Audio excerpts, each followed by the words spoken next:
Сәлем баршаңызға, арнама қош келдіңіздер. Рамазан айы мүбәрәк болсын баршаңызға. Бүгін сіздермен ерекше, витаминге толы, тойымды французский салатының дастарханға екі түрлі жолмен ұсынуды және де жасалу жолымен бөлісетін боламын. Видеомды соңына дейін қарап, қолдап, лайк басып, комментарий қалдыра кетуді ұмытпаңыз. Ол мен үшін өте маңызды. Ендеше салатымызды бастайық. Мен барлық заттарды алдын ала турап алдым.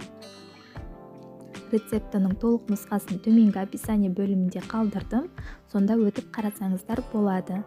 Осылай орташа тәрелкемізге піскен қызылшаны, сәбіз, қырыққабат, піскен жұмыртқа, жасыл бұршақ және де картошка пайымызды салып, ортасына бір ас қасық майонезімізді салатын боламыз. Мінекей, бұл бізде бірінші әдіс болатын. Дастарханға ұсынар алдында бетіне шым-шым тұз себуді ұмытпаңыз.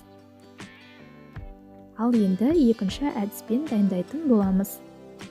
Шұңғылдау ыдысымызға піскен қызылшамызды, қырыққабатты сәбізімізді салып, үстінен шым-шым тұз сеуіп, араластырып алатын боламыз.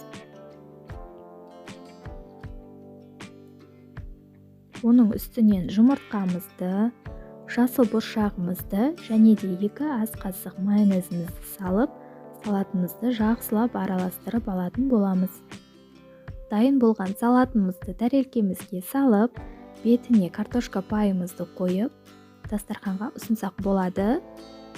Мінекей достар, сіздермен салаттың екі түрлі жолмен ұсыну әдісімен бөлістім. Сіздерге пайдалы рецепт ұсындым деген ойдамын. Міндетті түрде жасап көріңіздер. Ас болсын. Сіздермен болған Ариана. Видеом ұнаса лайк басып, комментарий жазып, арнамда жаңа көрермен болсаңыз тіркеліп, жанында тұрған қоңырауша белгісін баса кетуді ұмытпаңыз. Келесі кездескенше сау болыңыздар.